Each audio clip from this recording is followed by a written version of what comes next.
we're here for our Facebook streaming live event for Coping with the Emergency in the Workplace, a practical guide to dealing with the legal issues that arise and not only going through this crisis, but how to be able to survive and thrive by unlocking a lot of what's going on here in Washington, D.C., and understanding the laws and a lot of things that are coming down the pike. We're here in the studio, and I just want to let everybody know that we're completely safe and sound. We are practicing social distancing.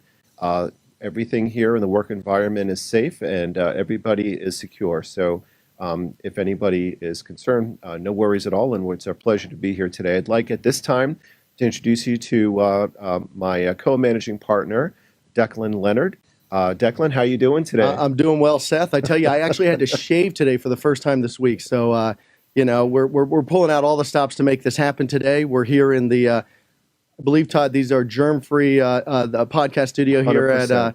at Behrensweig Leonard, and I'm Declan Leonard again. I head up the employment law practice, and Seth and I manage the firm. And we've been spending the week talking with clients about the issues that keep coming up with respect to all that's going on with coronavirus. And we thought, you know what? Let's also try to get word out by doing this live feed today and answering some of the more common questions that come up.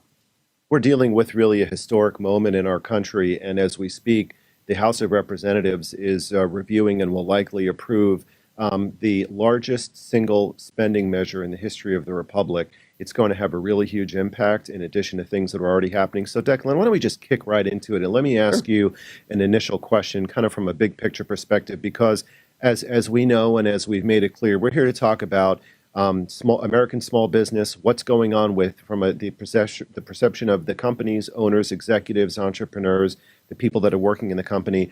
We're getting a lot of calls from our clients. Yeah. From a big picture perspective, what's the common theme of what you're hearing, and what does that indicate in terms of how crucial is coming down the pike here in Washington from the Congress today? No, it's great. It's a great point, Seth. As we talked about doing this today, you can certainly turn on cable TV, cable news, and I don't want to overuse this phrase, but in some respects, doom and gloom.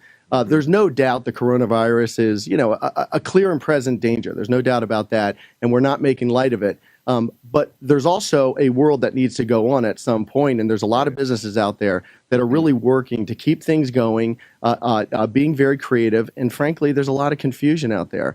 So what we're doing here today is we're not certainly going to be reciting laws that have recently been passed. We're obviously going to be talking about them, but we're not looking to be an encyclopedia of that. Nobody here, any attorney that tells you or anybody else tells you they have all the answers, they just don't. There's stuff that's popping up every day that's clarifying things. It's a bit of a sort of drink from the fire hydrant. The regulations, process. the clarifying regulations. We don't even have the law yet signed by the president, no less the background regulations that are going to be filling in the background. But we do have a good basic picture of what's going to be happening today, which is breaking as we speak. No, right? That's exactly right. I mean, I as you know, getting my annoying emails at night. I think I sent one out at midnight last night as I was sort of going through some of this stuff.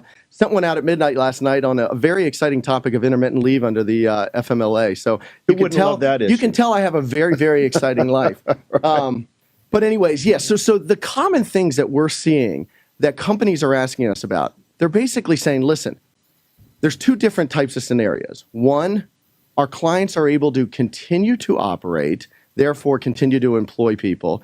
And so then the question is, how do I deal with the new leave laws that have come into play?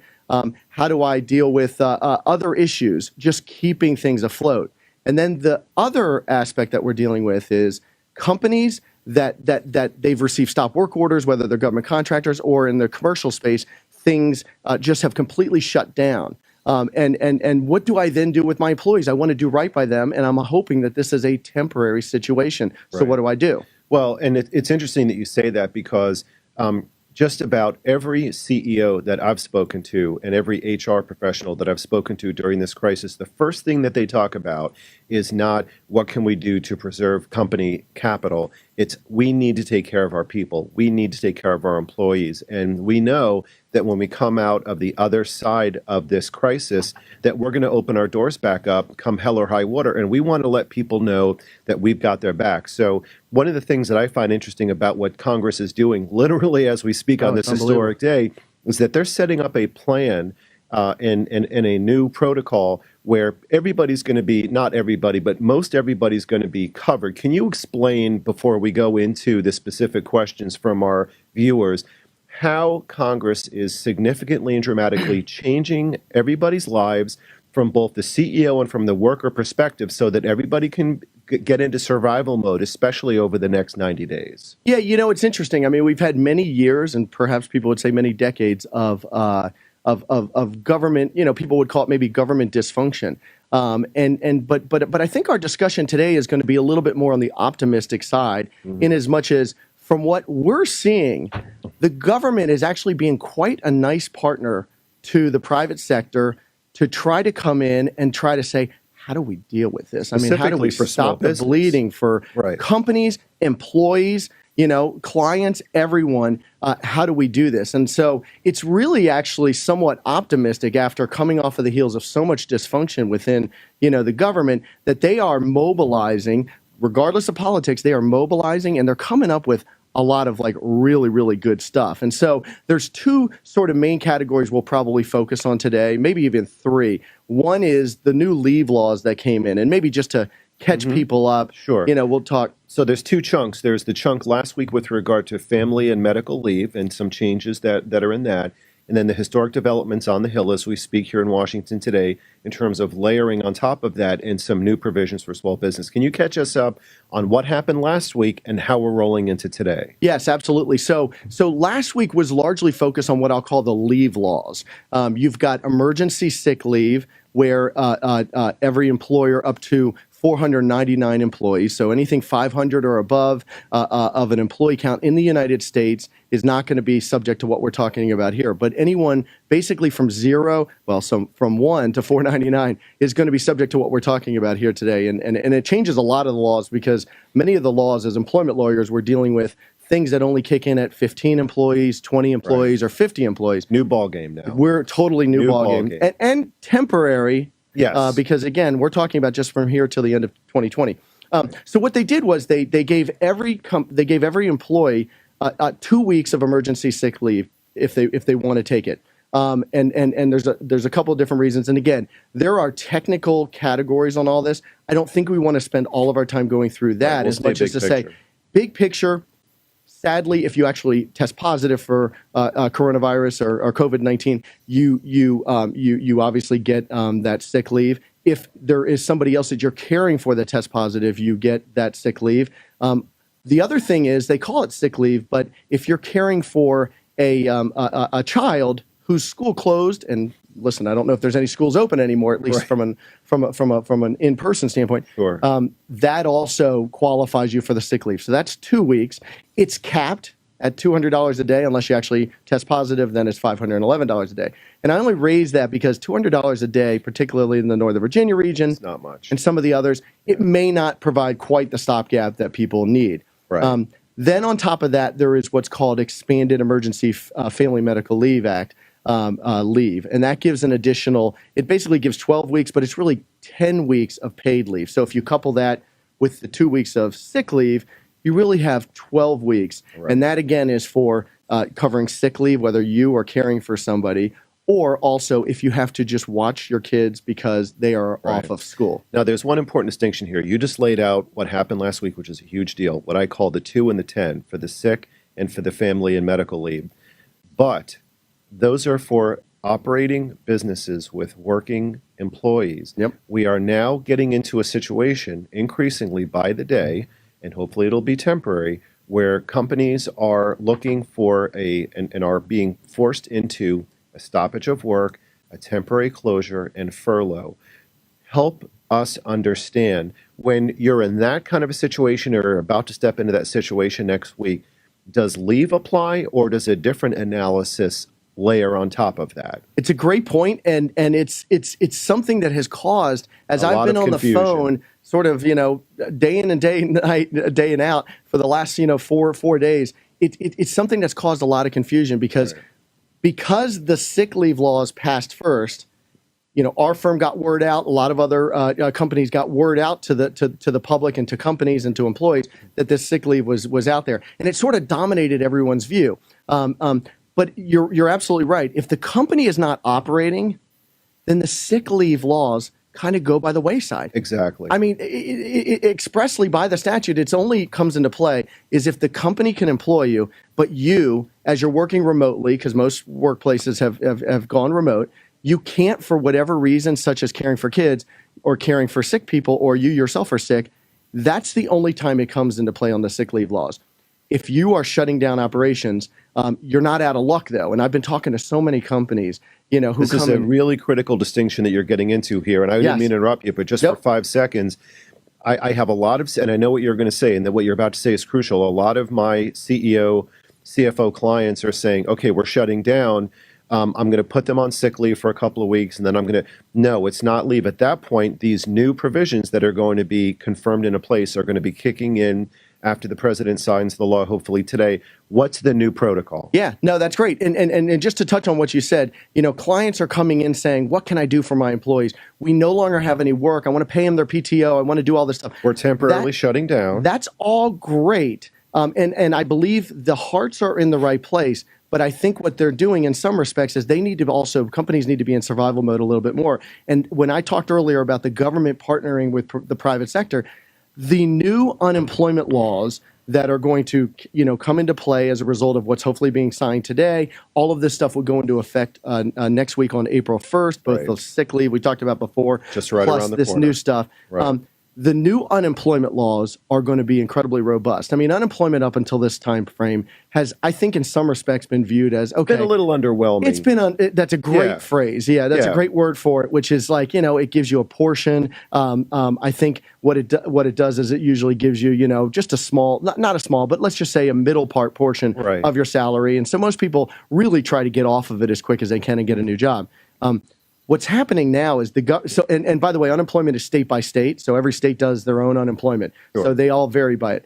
The government's coming in now and saying, you know what federal we're going to do? government. Federal government, great. Yep. Federal government is going to come in, and at least according to, again, until it gets signed by the president, we have to hedge and say things can always change. Sure.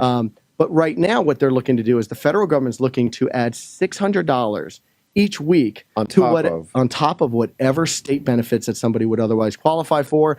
They're also talking about expanding the benefits. Right now, it basically lasts for half a year, 26 weeks. But now it's going to add an additional 13 weeks. It's getting rid of any waiting requirements. And again, this is state by state. So please, people, you're going to have to look at the dotting the I's and crossing the T's when Right. it comes to state specific ones. But this is what the federal government's basically telling people. Get rid of your waiting periods. So right now in Virginia, you got to wait 1 week before your Right. unemployment kick in. Get rid of that. Get money in the hands of people as quick as possible. Okay, so what happens starting early next week, assuming that the president signs the bill by not later than Saturday, which I think is pretty confident that appears likely to be the case, starting early next week, if the company is temporarily inactive because of a shortage of work, its customers have been told don't come in, the workforce is under shelter-in-place orders, what have you, starting next week, then there's a new protocol in place where the company's protected because it has an immediate ability to have a complete sheltering, if you will, of capital, preservation of operating capital, and then they can take the employees, they can put them on a furlough, a full furlough, they can go into the state system, and therefore, almost immediately, they're going to have full unemployment benefits that are going to be supplemented on top by the feds and elongated by an additional 13 weeks by Congress, then therefore it's great for the company. Nothing's great now. We're in the middle of a health crisis. But as far as the legislation is concerned, starting next week, It's survival, yeah. it's a survival mode. So the companies can preserve capital immediately. The employees can be furloughed immediately. The company can stand put. The employees get full benefits, including independent contractors and individuals that may themselves be running a very small business. Let's Great talk point. about that. How is that treated? Someone might be running a very small business and saying, look, I don't have 50 employees. How do I get treated by the unemployment compensation plan? Yes, up until this point, you had to be a W-2 employee, kind of like your traditional employee. Hence employment benefits. Yes, Right. in order to get unemployment, compensation. They're now, think about what the government's doing right now is they are taking every scenario in the past where it was like you're excluded, and it's to me it's unprecedented because I'm used to looking at legislation and Historic saying change. what's the catch, where's the strings. Here they're basically just taking all that out. Self-employed, if you're no longer able to work because you're self-employed, you can now qualify for unemployment. Independent contractors, which always have been sort of off of the grid when it comes to unemployment, now can qualify. And the government, again, is paying them. And just to show, again, getting back to the sick leave, because I don't think I hit this too well, companies are not footing that price for the sick leave, the family medical leave. We talked about the 2 and 10, I Right. think you called. The federal government is actually reimbursing companies for that. And my first question was, well, you're a small business. Thank you, federal government, for reimbursing me. But as I understand it, they're going to do that on a very timely basis. In fact, I was on the phone with a tax person earlier today, and they said the way this is going to happen is when you run your payroll, and these regulations still haven't come out. So, Sure. to the extent that it We're changes. living through history. Congress Yes, is yes. literally voting on this right now. But the way payroll companies are planning for this is basically each time you do your payroll, if you do it every 2 weeks or semi-monthly, you can then take that credit away. from the taxes that you would otherwise Right owe. away. And then quarterly you report it to the IRS to say you did that. Okay, so from a cash flow perspective, it triggers in immediately. Yeah. You don't have to wait till the end of the year. Yeah. When you're running it, you can get credit for that immediately, 100% tax credit for that right away. Yeah, it's just a great partnership between the government and business. Right. Now I'm getting and just and I'll make one more point and then we're going to go ahead and switch to the live questions. Yeah. Getting a lot of calls from people that say I run my own business, I'm my own consultant, I'm not an employee. No, does anybody care about me? Answer yes. Because of this historic moment, the legislation is going to immediately open the doors for you next week. You can qualify for benefits from your local unemployment compensation, your unemployment commission, and then you can get benefits that are going to be roughly at level with the ordinary rate of your compensation. Is that a fair statement? That's absolutely correct. Yeah, and Life-changing. companies should have a mindset that the government wants money in the hands of both companies and employees. So let's take it from there. Right. That's kind of the mindset. It might not always work that way We're in in this practice. together. And that's a great segue into some of, I'm sure, Right. the questions that are coming in left and right. Do you want to have the honor of introducing the world Oh, to we've got we've got our esteemed producer here, Todd Castleberry. So this is going to be, as we're all in bootstrap mode, this is like the series Frasier, and I am Roz, the You're producer. dating yourself there. Roz, the producer here. Will be the stray voice you hear now and again. And on line one, Dr. Crane, we have. So this is actually a really good question from Lisa. What if the company is still partially operating and only a set of employees cannot work? Does the furlough apply to just those employees? Great question, and Lisa, great to hear from you, and great question here. So people are talking a lot about this word furlough, and before I go into answering Lisa's question, the furlough is one phrase that's thrown about. To me, they all mean the same thing. You are temporarily laying off your employees. Nobody is looking to necessarily go out of business at this time. They want to rebound and get back into it. They're not necessarily being terminated, right? Well, so It's not a promise of reemployment, but it is not a permanent. It's not necessarily a permanent termination, depending on the particular circumstance. That's right, and the reason why I hesitate here is because companies are getting tripped up. I haven't officially terminated them. Who cares? We're talking about unemployment commission compensation that's going to kick in from week to week. Right. All that matters is if you sent an email to your employees and said, "We just got a stop work order from our client. We no longer can pay you. We Right. can't work. Whatever." That alone is enough to tell that employee, go down to unemployment and get not only your regular benefits but the extra $600. So, from Lisa's question, let's say you've got two subsets of employees. Some Yep. can still work. Some you may have to furlough given the emergency circumstances. You can treat them as such as long as that treatment is provided within those subsets and in a level, evil manner, so that similarly situated people get the same treatment. Completely, yes. I mean, Lisa would want to send those employees that have been furloughed Those or temporarily affected laid employees, off, right. and let them know that they should apply for unemployment. Right. That's what it's there for. Don't let the company continue to keep people on the bench or whatever. That's what it's there for. But for those that it can continue to employ, then that goes on business as usual, and then you may have the Leave Act stuff we talked about earlier kicking in. Perfect. All right, Todd. Okay, we've got another question here from Clyde. Do furloughed employees keep their health insurance? Do companies have to pay for that? Is there any help? Great question, and the answer is do furloughed employees keep their health insurance? They don't have to. In other words, companies can do a temporary layoff and can not only stop paying, but also stop providing benefits. The flip side of that is companies can continue to do so. They There's can no- provide greater rights if they want to. That's right. That's right. There's no legal compulsion to do so, but they can provide so they could technically keep them on health insurance, but if they're not paying them, they're still going to qualify for unemployment. So, great question, Clyde. Okay, let's take another question from Rachel. Do these new laws kick in if you have to watch an elderly resident, such as a parent suffering from dementia? That's a great question. Yeah. I mean, we see that a lot. Well, I think that this is an expanded family and medical leave emergency measure, which means that there's going to be a broadening of the benefits, and the elderly are particularly at risk, and they are expressly been told to please shelter in place. And in fact, there are a number of nursing home facilities where people who are younger family members are literally not even allowed to go into the building. If you are caring for someone who is particularly at risk in this situation, I think that under the extended FMLA, the Family Medical Leave benefits, then that would probably kick into place depending upon your employment status. But Declan, what do you think about So this is one of those questions where it's unclear. In other words, and what we're hoping is, because remember, Congress passes the laws, the executive branch will Literally come in. as we speak. Yeah. We need to check the TV out in the hallway there. Right.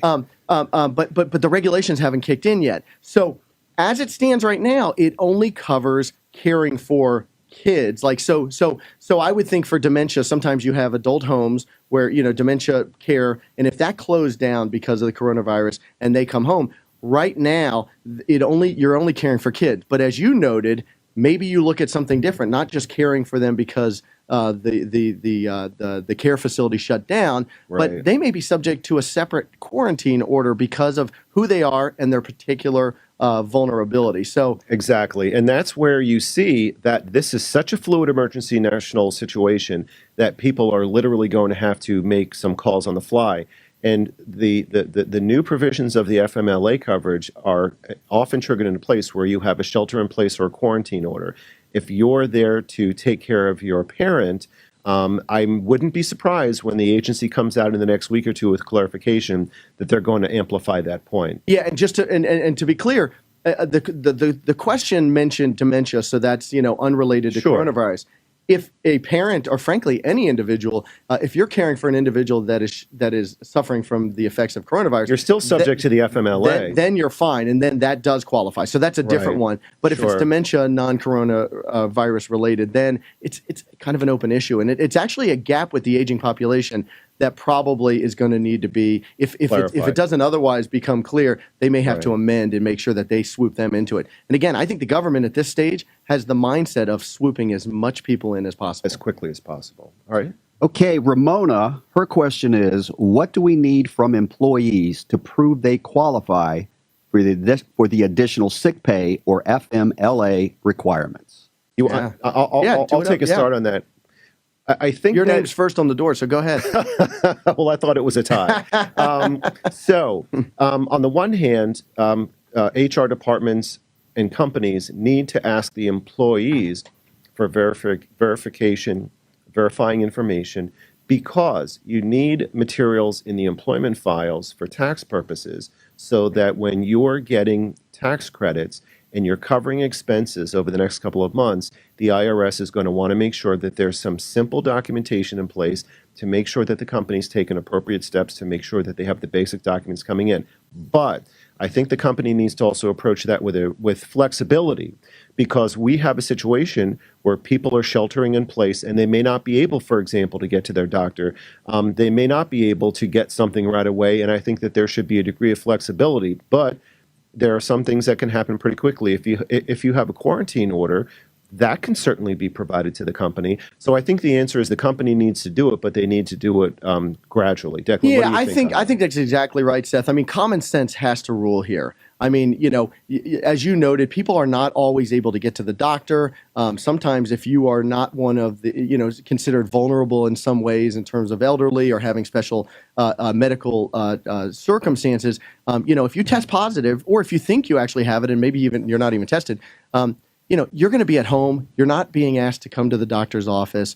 And so companies have to relax some of some of the medical certifications that we've seen in the past under Yeah. the Family Medical Leave Act. You can always clean up the files later on. Yeah. But for purposes of right now, they have to take a common sense approach. So, for instance, one of the qualifying reasons is if the school has shut down, then and you're caring for kids, you don't need a picture of you homeschooling your kids. I mean, maybe to prove that every school in America is closed yeah, right exactly. now. You can, if somebody said, I'd say go on the website, I think you'd pretty clearly see it. And if they weren't, Right. probably the police would be there to shut it down because Right. schools are pretty much all required to be shut down. But a doctor's note would be something that would be appropriate eventually. You will need that from a bookkeeping standpoint. Just do it diplomatically and gradually. No, So, that's right. Yeah.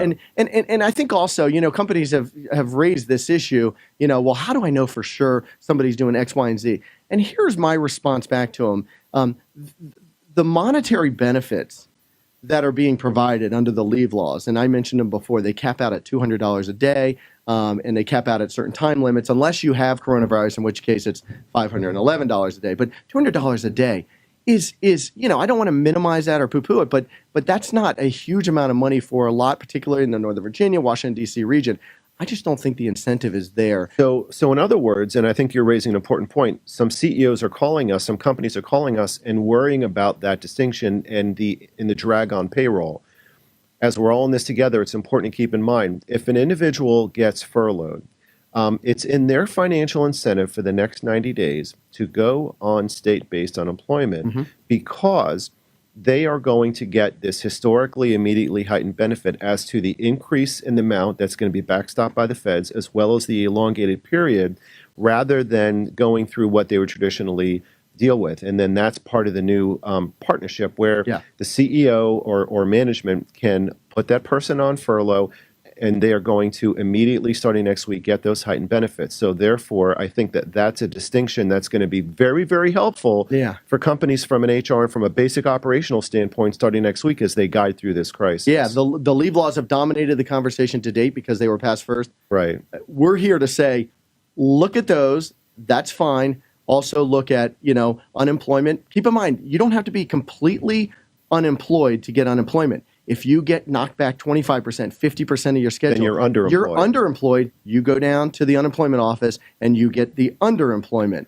Yeah. Yes. So we rate. can see how the employer and the employee side operates in parallel, but also dovetails together in a lot of instances. Yeah, and like so much in life, communication is going to be key here. Absolutely. Making sure you communicate this stuff to your employees and making sure, that there's communication with all your advisors to make sure that you understand. People should be reaching out left and right.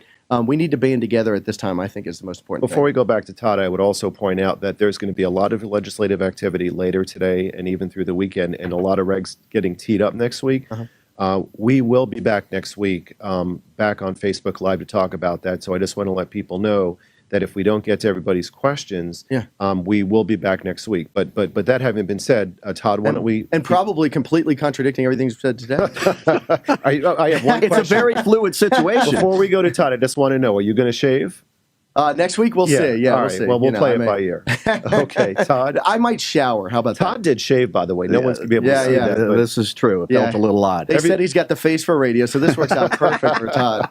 All right, our next question from Stephanie. Should we be doing anything proactively to get ready for offering the FFCRA as a small business owner? So that's going to be the Family Relief Act and Yeah. all of the associated new provisions. So should we be doing anything differently? Well, the first thing is make sure that you're getting notice out to the employees. That's one of the most important things. And they recently issued the notice. I think on Wednesday we sent it out to all of our clients. DOL.gov, you can Yep.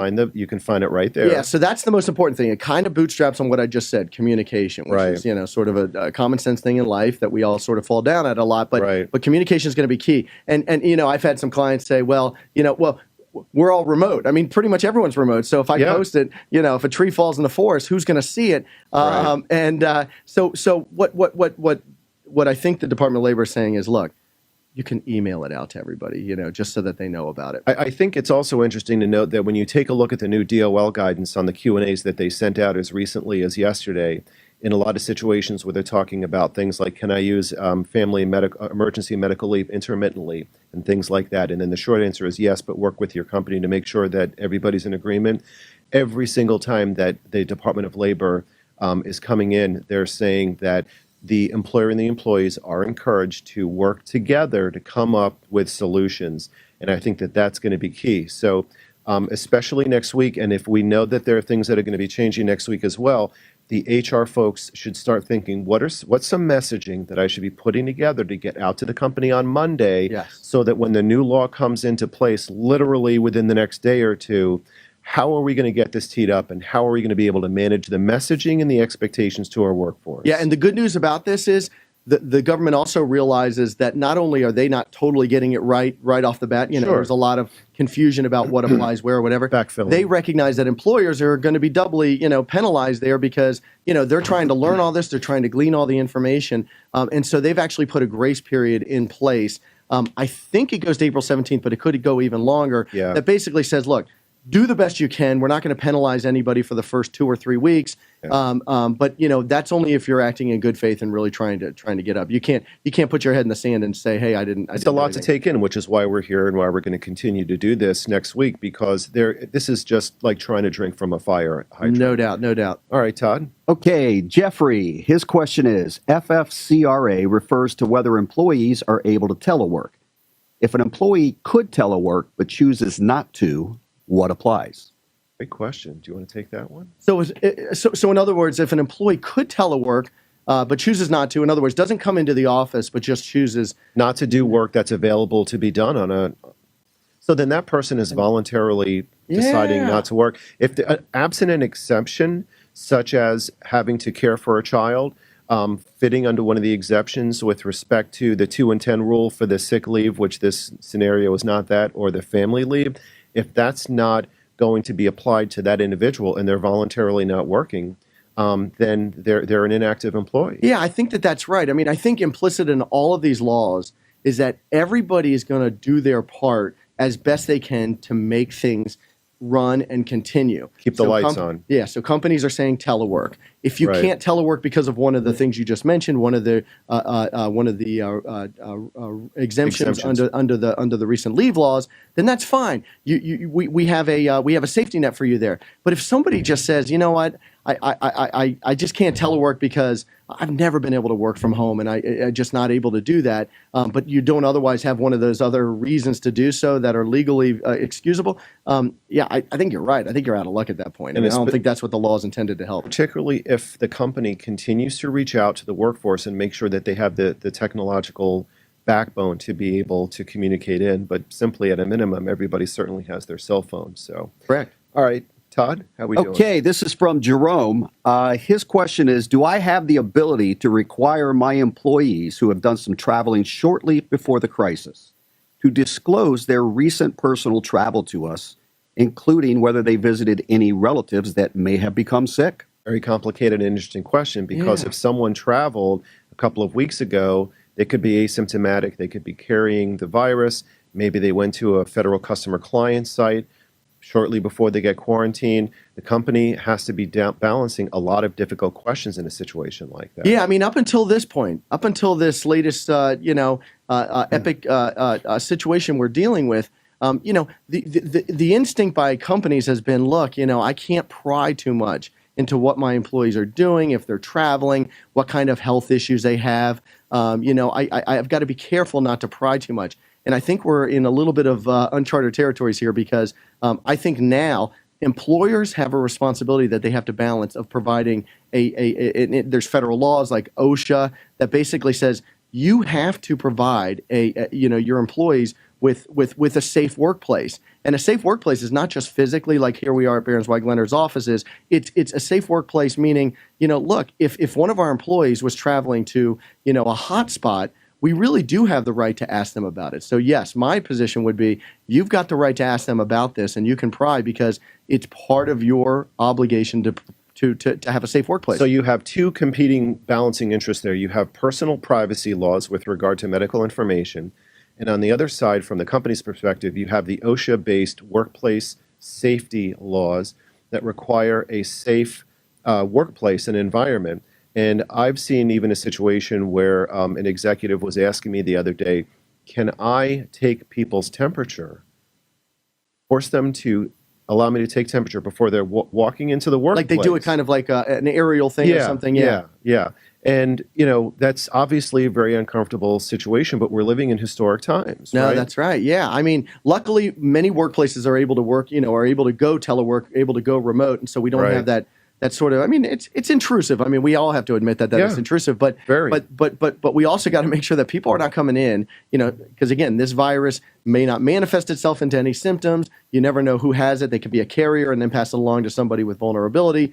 And so, yes, I think that that's absolutely right, that they have the ability to take steps that up until this point, we probably would have, sort of been a bit, be kind of A little bit more reluctant. Yeah. Right. We'd be like, Standing in the hallway with a thermometer, right? And with that note, we shall move on to Todd's Okay, next this is question. from Portia, and she wishes to know if an employee has no available sick leave, but they now become sick, must the company pay them sick leave anyway due to the recent federal legislation? Great question. You want Yeah. to take that one? Yeah, sure. So we talked about it earlier. The emergency sick leave comes in and immediately just creates a 2-week sick leave entitlement for employees. And so, yes, I mean, the good news in a situation like that is you're not out of luck if you don't otherwise, if you've already exhausted, or look, some companies don't provide it or whatever. Although state law comes into play nowadays that says you pretty much have to Right. in many states. But yes, you do have the ability. You absolutely get those 2 weeks even if you've exhausted. Right. That's one of the additional benefits that's happening even as we speak, and what's going on Capitol Hill. That's right. Great.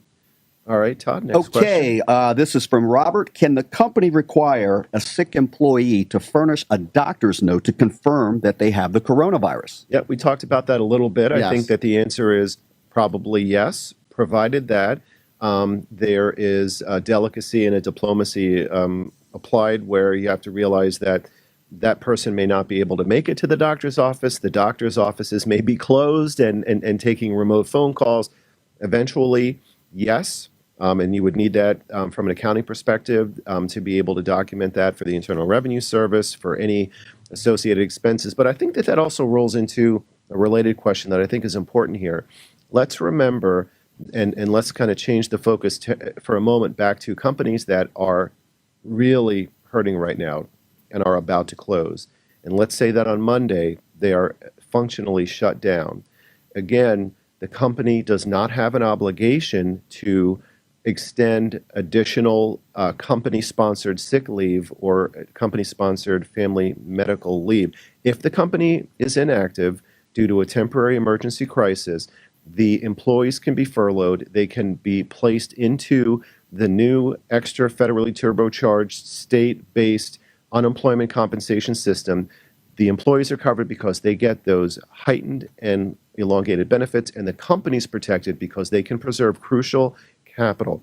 The other thing that I just wanted to mention is that there's also going to be a law, and I'm just going to look at my notes, for small Cheating. businesses. I know I'm cheating. Declan has all this stuff memorized, I which have is it on- totally unfair. I have it on Post-it notes all in front of me. so it Oh, works out okay. Well, perfectly. anybody that knows Declan knows that he loves Post-it notes, but that's for another It's an episode. addiction. Quick highlight with regard to small business benefits that are going to be coming into place literally within the next few hours. In the attempt to avoid mass unemployment, the bill is going to include funding that would help small businesses cover payroll for 8 weeks.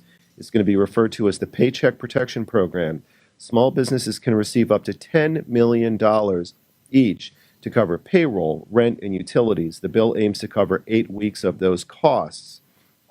Each business can receive up to 250% of its average monthly payroll. That's not insignificant. Yeah. This would apply to businesses with fewer than 500 workers, so it covers pretty broadly, including nonprofits and those who are self-employed, which we talked about a few minutes ago.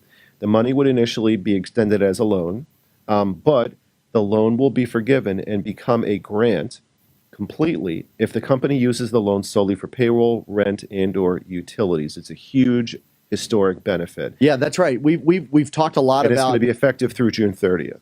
That's right, and we've talked a lot about employees and how employees can continue on with getting money in their pockets to pay their bills. But that's a great point too. Ultimately, when the dust settles here, and hopefully it's sooner than later, and we're looking at this in the rearview mirror, we want companies to get back up their operations, and we want the same employees that were working before, to get back in there and hope that, this becomes, sort of a big steam engine that goes forward. But we spent a lot of time talking about, employee wages, but you're right. This is a big, this is Let's massive. focus on the companies for a This few is minutes. absolutely massive what they're doing with the Small Historic. Business Association. Happening the biggest today, they've ever done. literally. It has grown exponentially. I've had some business clients that have started going through the process. I'm not going to, sugarcoat it and say that they've had a pleasant experience necessarily with all aspects of it. Right. Small Business Administration is, as I understand it, pretty overwhelmed with the Right. people who are trying to get this emergency relief. And it's very important to realize that you cannot take these loans. They're not gonna allow you to take these loans as sort of a, hey, it would be nice to have some extra money on hand and a cushion for our operating expenses. If you've got lines of credit, as I understand it, they're really gonna want you to tap into those and tap up to your cap on your line of credit before you're going to qualify under small business loans. And again, I don't pretend to say I know all the regulations under the SBA for this. Well, they're still in flux. That's exactly right. And Right. it's a complicated process even up Sure. until this point. Right. But as I understand it, and what I hope is happening is the same way the government wants to err on the side of getting as much money into the hands of employees so that, families are not suffering any more than they already are with what's going on. And having to spend so much time together. No, just kidding. I love my family. I'm just kidding. Right. But As long also as they the want- scotch is out. Yeah, that's right. Gin for me, scotch for you. Come on now. Single malt. But they also want companies to be able to survive because ultimately we need this workforce. We want Yeah. those unemployment ranks and those unemployment numbers to get back to historic lows that they Yeah. were before this. 2/3 of the economy nightmare. in America is powered by small business. Yeah. I had a CEO bridge call yesterday with a number of my colleagues, and they were talking about how do we keep the lights on. Talk to your banks about your line of credit. Take a look at the new rules and regulations, including next weekend. We'll be back on the air next week to talk about how that fleshes out because there's going to be a lot of developments even during the weekend. But American small business drives the American economy. It's absolutely crucial, and Congress understands, and the SBA and the banks through which the loans will flow will understand that it's absolutely crucial at this time that small business owners feel that they're supported, and as long as they understand how to unlock these benefits, Yeah. how to unlock these benefits and to keep the lights on, Yeah. that's going to be absolutely crucial. It's going to be great for them. It's going to be great for the employees that are Yeah. furloughed, and it's going to, and then we're going to be able to come back from this. Yeah, entrepreneurs by nature want to do it themselves.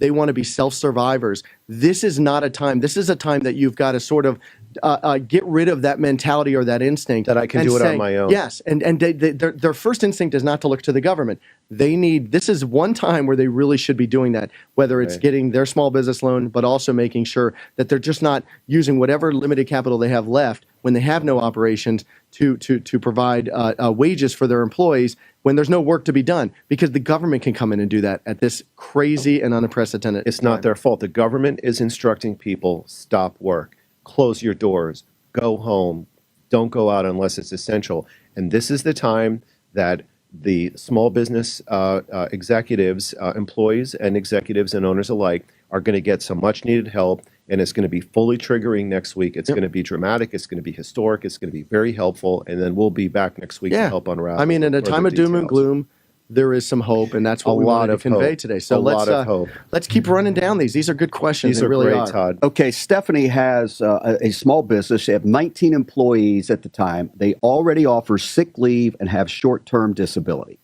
Where does the new FFCRA fit into what we already have? And part two of that question is what do they need to keep for coverage regarding the IRS if they ask for the tax credits? So, as part of that question, are they going to be continuing operations?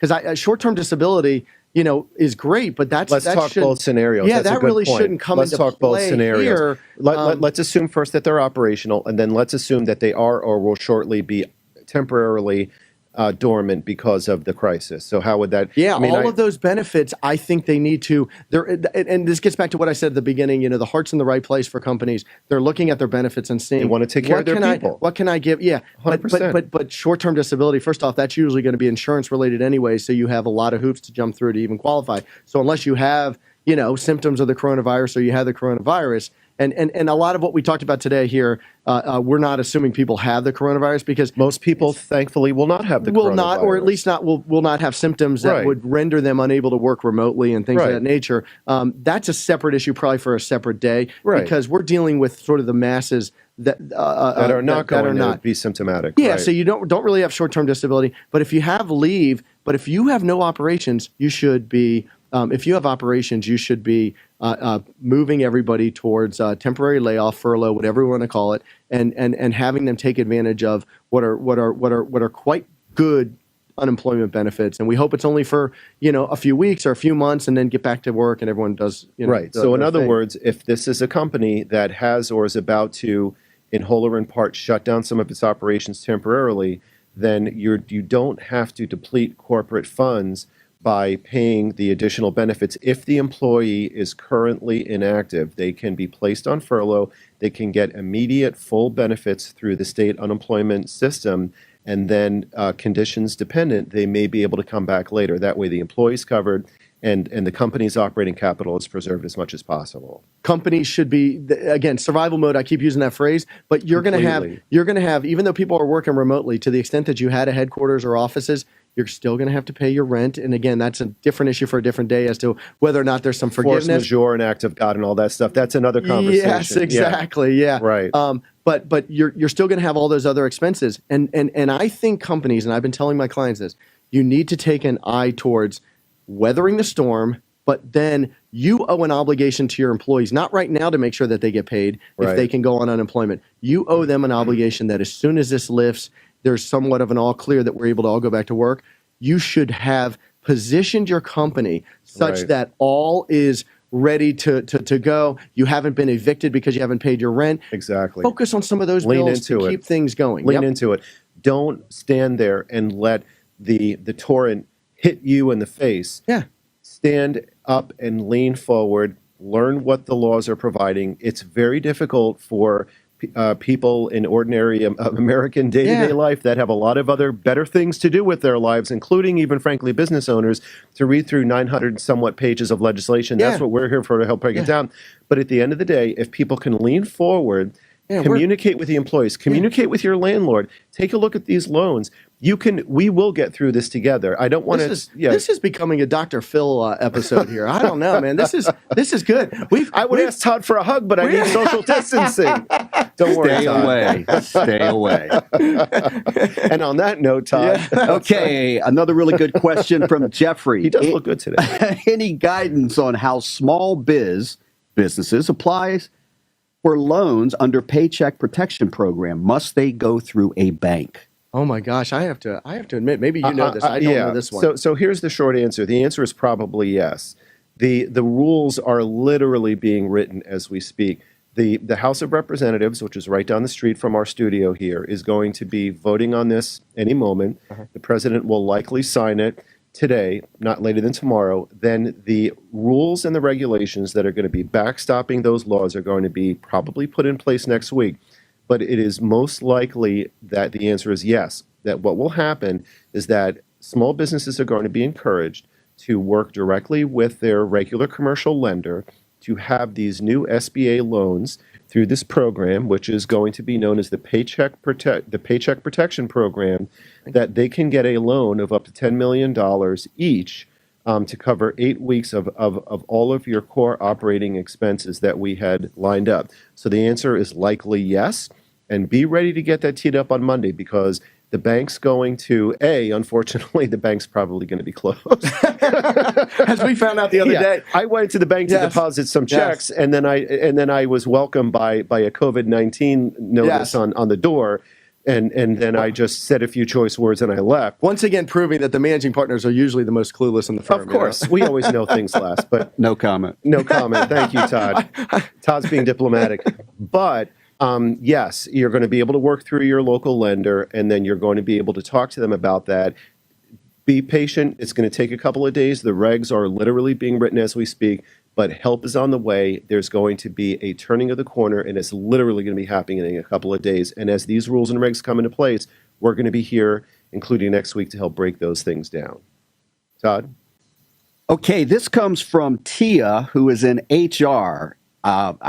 This is a great question. Okay. Are we allowed to require mandatory temperature testing of employees Oh, I think we did this. before letting them into the office each day to protect our workforce? Oh, I think we did that. Great although minds think alike, but They we say can. with coronavirus, memory is the first thing to go. So we may Todd. want to go out into the hallway and finish this session. Did we answer that? we brought it up, but that's okay. Oh, Tia. you Great brought it. minds It's think alike. okay. Well, we got That's at least we okay. got to ask the question. Yeah, that's okay. Lisa's got a good one. That's Okay. all right. Yeah. All right, let's see. All right, we've got another great question from Now, Lisa. now you can't hug me. And do employees who are being furloughed, temporary laid off, have to deplete their leave, be it basically their sick vacation or PTO, before they can collect through the unemployment benefits? No. The answer there is no. In other words, because what's happening is you have to look at it as though they're no longer, hopefully on a temporary basis, they're no longer employees once there's sort of a work stoppage or once the decision's made to say, we no longer can pay you. And so this notion that companies then have to go through. Now, a lot of companies are voluntarily, doing paid time off payouts where you have unused but accrued paid time off. To the extent they have that policy, again, that's a different issue. But to the extent they have this policy, that's almost like a gift, I would say, or an added benefit on top of all the stuff we're talking about that's legally mandated. But no, they don't have to. As soon as you don't have the work to do it, to employ people, they then go on unemployment. In fact, I would encourage companies, and again, I'm not trying to be sort of stingy here, but I would encourage companies, you got to get a mindset of cash preservation, because again, not because you're going to take that money, but because you owe it to your employees to be ready, willing, and able on day one, once we get an all clear, to come back into work. So if you start doing Survival all mode. these payouts Right. of sick leave and everything, You're and so- depleting. and what you're also doing is, if you're paying somebody sick leave, that means they're not eligible for unemployment. They're only eligible when they stop receiving money. So you're paying them something that the government's already saying, no, we'll come in and we'll you. pay more. Yeah, well, sometimes, In some- yeah. depending In upon the some state regimen. situations, Yeah. it could, but it could be. Right, Yeah, so right. so it's I'm saying it that it's a benefit for everybody. I'm not saying it in any way to be stingy. Yeah. Sure. I just want to point out one other thing. Yep. On another issue that we didn't talk about. We work here in Washington, D.C., in the federal government contracts community. There are some federal government contractors that provide essential, critical services, including, for example, work related to national security, work related Oh, to yeah. infrastructure. Got a lot of clients like that. There has been an order issued by DHS that provides, and if anybody wants to get a copy of that or wants some information on that, just follow up with us, and we can even talk about it during our broadcast next week, which will give information on Monday about when we're going to be broadcasting again, where the Department of Homeland Security has issued specific guidance with regard to which companies provide essential services. So before you make a final decision when you're leading your company as to whether or not you need to go dormant based upon critical services, if you're a government contractor, frankly, federal, state, or local, consider whether you can qualify as a company that provides essential services, and there's a surprisingly broad list of that.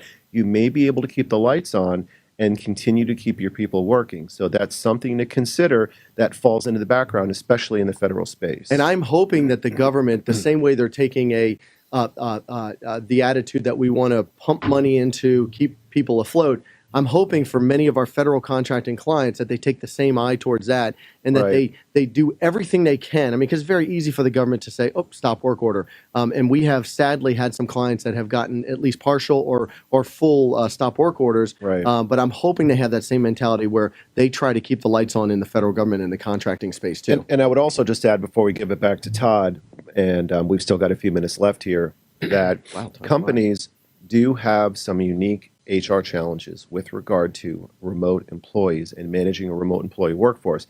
It's hard enough for government contracting companies to manage a remote workforce where, let's say that you're here in Washington, D.C. at HQ, and then you've got people in Biloxi that have 25 people that are working off site. Yeah. That's hard enough to manage. Imagine how hard it is when those folks now get dispersed to 25 different places where they're going to be working remotely on work that the government deems to be Yeah. essential. Yeah. That's going to continue to happen. They want to keep the lights on. They want to keep the work going. But from an HR management perspective, very, very difficult to handle Nope, that's exactly right. Yeah. Yeah. So there's a lot of aspects and a lot of things that flow in and a lot of different cross currents here. And that's why it's important when you're talking about dealing with the practical nuts and bolts. And Declan, you and I have talked about this before. To use one of my favorite phrases that you use, we need to cut through the BS, which I think is a PG-rated reference, Yeah. where I think that we need to be able to go in and not go through a huge litany of what the rules and the regulations are, but what are the nuts and bolts of it? How are we going to keep the lights on? Depending upon who we are, what our what area of the industry we're working in, and how to be able to preserve capital, so that when we get through the other side of the health curve, that we're going to be able to bring people back, and we're going to continue moving forward, because we're not going to be naively optimistic, but we are going to get through this, and we're going to be able to get through this together. And one of the ways to do it is to understand how to unlock the things that are happening on Capitol Hill right now. Yep. Okay, we got some feedback from Hunter regarding our question regarding SBA loans and that process. So he said that his loan officer at the SBA explained that while usually you connect with a local lender to get an SBA loan, these emergency loans are coming directly from the feds, from the federal government, at a rate of 3.75 for-profit lenders and 2.75 for nonprofits. Okay, that's great. Great input. I Interesting. mean, That's terrific. Yeah, Hunter, we appreciate you chiming in there Yeah. again. Yeah, that's, These are things that are happening in real time. The ink's not even dry on these rules and regulations. The president doesn't even have a bill to sign yet. This is how fresh this is. But yes, if it can be a direct connect through SBA, fantastic. But you can also talk to your local lender, and then they'll be able to provide further guidance. Yep. No, and there's a phrase that we use a little bit here is nobody should ever suffer in silence. Like, nobody should just be sitting there saying all is lost and woe is me. There are a lot of people need to sort of, reach out to their trusted advisors on any level, whether it's legal, accounting, business, financial, everything. Be proactive in reaching out. Reach out to fellow business owners, because that's another great resource. And you mentioned that you were on a call yesterday with a bunch of CEOs, Right? And it seems like people are doing that. I mean, it's kind of had a weird effect of keeping people from being maybe insular in the business community to getting out there a lot more. Yeah, I think that a lot of the executives, and frankly, a lot of professionals, a lot of people that are at home and they're working, they want to keep working, they want to stay engaged. Look at some online forums of being able to stay engaged with fellow employees, fellow executives, because there are some great Zoom conferences that are going on with information share for best practices, and it's all about just working together and teaming together to try to get through this. And that's really one of the that's one of the main reasons why we're here today. Yeah. One caveat on that. So if your employees go on unemployment, okay, that means they're not supposed to be working for you. I mean, so that's a bit of a caveat. I would encourage companies to keep dialogue open with employees, like keep them posted on how things are going and things of that nature. But I would really caution them that there should be zero expectation, and in fact, it should be very much frowned upon and prohibited, that the employee then looks at those communications as a way to, say, oh, you know what, I should look back on this or I should look back on that. Because then they're performing work, and then you get into this gray territory of, now do I have to pay them? Have I jeopardized their unemployment rights? I mean, their unemployment compensation. They're in or they're out. They're either in or they're out. Right. But I think because we all anticipate that this is not permanent shutdown, that this is temporary, it might be a good idea. Again, going back to the communication thing, it might be a good idea to for companies to send out, companies do these intra-office communications all the time, send it out. And maybe it doesn't have to be all business related. It can be, hey, here's what we're doing, here's where we're going. We're hoping to be back up, but there's no guarantees. Right. And also to make sure that as part of that they're not promising jobs upon, because we don't want a situation where everyone's promised a job and then disappointed and maybe makes legal claims against them. As a business law firm, and we're running every day, we've got about 90% of our staff that's working remotely. We have a morning all hands on deck call to be able to stay connected, stay coordinated, talk about the cases, continue to keep things moving forward. Even if you do it in groups, sections, divisions, see if there's a way to continue to stay connected with your employees and to let them feel that they're still connected. Yes. Even if it's just picking up the phone and just connecting with them for a 5-minute call and seeing how they're doing. How you doing? How's your family doing? Exactly. Stay away from the nuts and bolts of work, though, because that will cause a problem. Right, exactly. So I think that what we'd like to do is to end at roughly 12 o'clock so that we don't interfere with anybody's lunch. We will be back next week and we'll be announcing that on Monday. But let's take one more question and then we'll just have some closing comments. This is a very granular question from an HR executive. May I restrict my employees' ability to engage in discretionary travel? So this is one of those companies that is still operational, their ongoing operations, and was it work related or was it personal? Well, let's look at it from two aspects. Let's look at it in terms of discretionary, non-work related travel. Yeah. Someone wants to just go visit their mom and they're not feeling well in Florida or Wisconsin or whatever. Yes.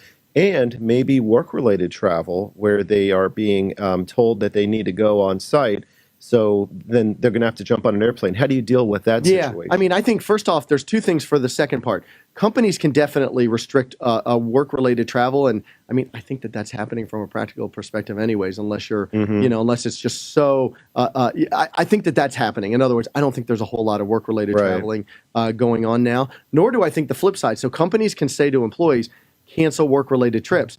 I think employees can say, if companies try to direct them on a work-related trip, I think employees can refuse that too. And I don't Right. think that'd be insubordination, in my opinion, in these crazy times. Normally, if you refuse a law, kind of a lawful demand from your company, Right. you could be guilty of insubordination. Right. But if you're telling somebody to get on there and take an unnecessary health risk Right. in this crazy time, I think it's justified and it wouldn't be insubordination. Right. In terms of, maybe you want to weigh in on the non-work related travel. Well, on the non-work related travel, I think that the company is well within its rights to require the employees to stay put and to require that they maintain safety. Yeah, at least notice. I mean, Absolutely. at least tell us. Because you have a unique environment right now where you have OSHA-related workplace safety requirements, and I think that there needs to be some control over that. It needs Yeah. to be in diplomatic communication, but I think that that's entirely appropriate. The good news, Seth, just to add to that is, Yeah. I mean, again, most of the workforce is remote at this time. Right. And because most of the workforce is remote, if somebody is taking a trip to Florida to see a parent or something like that and coming back, they're not bringing that risk back into the workplace. And so I don't Right. think you can prohibit it. Work related. I think what you as long as they're not coming back As in the long as workplace. they're not coming back into If the they're coming back in the workplace. workplace, I think actually you could take a draconian step and say they can't Right. do it. But they should give you notice of it, and just in case there was any, related contact with colleagues Right. and things of that nature. But yeah, I think you at least owe employees, at least owe employers to say, hey, this is where I've been, this is Right. where I went, and I don't think that that's prying too much in this day and age. Well, I think that we will bring this episode to a close. We'll have information on Monday about when we'll be back on the air. As just a final point, I'd just like to emphasize one piece here. We're going through a unique, stressful time. This is the biggest societal and cultural challenge to our country since maybe Pearl Harbor. I mean, we could all draw historic analogies, but there's a lot of stress and there's a lot of uncertainty right now. We think that if there's something that we can do to be on each week to talk about what's happening to help protect your business and to help protect your employment, then that way you should worry, and it's understandable to worry about the health of yourself and your loved ones. But what we want to do is try to relieve the stress of the unknown when it comes to all of these new rules and regulations that are coming into place, because there's a way to cut to the chase, and there's a lot of good news that's baked into this. We're not trying to be pie in the sky, but there's a lot of good stuff here, and we're going to be able to share this information with you. And as the administration says, we will all get through it together. So I'd like to thank everybody here in the studio as we continue to maintain social distancing. Everybody here is safe and sound. Yeah. Any final thoughts? I would just add that, having probably had more contact with a lot of my clients in such a compressed time frame over the last week or maybe even 2 weeks, my observation is that the American fighting spirit is really alive and well. Nobody is calling me up and saying, I'm throwing in the towel. Everybody is asking advice geared towards, A, taking care of their employees and Big making sure time. they do right by them, B, taking care of the company, and making sure that when this is over, we're going to be back up and running and the country's going to do well again. So yeah. Absolutely. We're all Yeah. gonna move ahead, including being back next week. So until then, thanks so much for joining thanks a us. lot. We really appreciate it. And we'll have information out in terms of when we broadcast next week. Thanks and stay safe. Take care.